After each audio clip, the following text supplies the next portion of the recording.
have a little question from our Greek colleagues from the HuffPost Greece.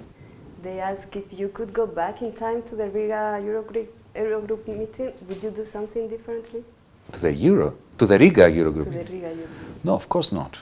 If you read what I said in there, I could not have put it differently.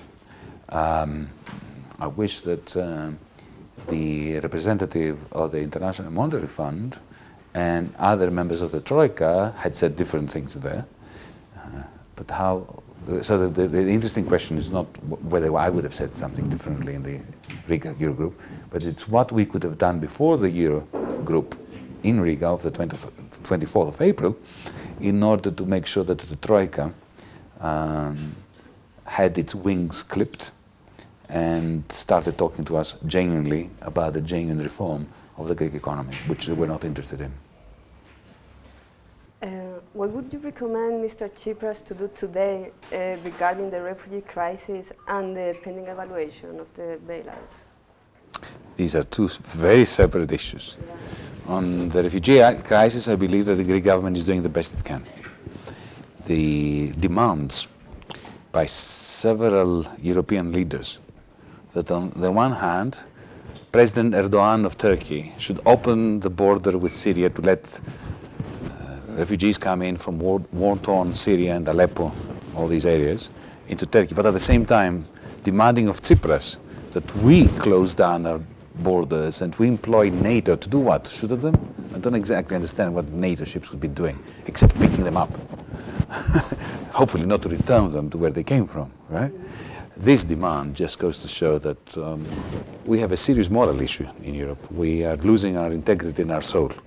So Tsipras has my solidarity on this.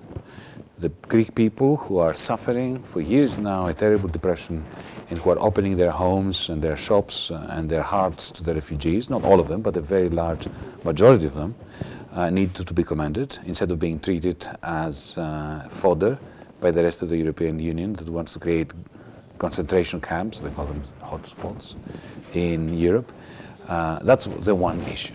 The second issue, the completion of the bailout agreement, that's like asking me, what do I recommend to the Greek Prime Minister regarding the squaring of the circle? It can't be done. They can pretend they've done it, like they've been pretending since 2010.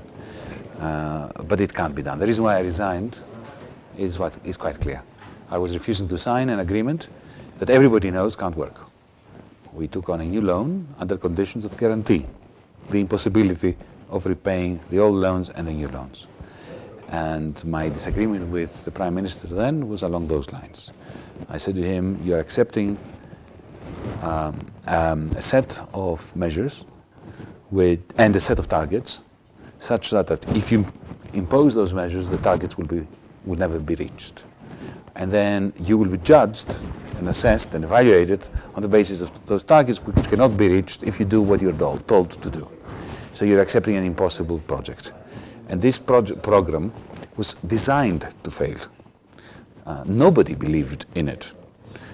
Christine Lagarde admitted in the Eurogroup, in the final Eurogroup in which I was, that the Greek debt is not sustainable. So what's the point of giving it more loans if it's not sustainable?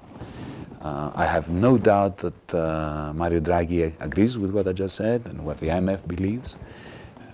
Dr. Wolfgang Schäuble was explicit in our discussions. He doesn't believe in it either. Tsipras himself described it as a coup d'etat and an impossible program. I have no doubt that Angela Merkel, who is a very astute and clever politician, also understands. So think about it. The whole of Europe and the International Monetary Fund, all the leaders know that this is a failed program, that it will not work, and all of them are committed to it. This is what Europe has come to.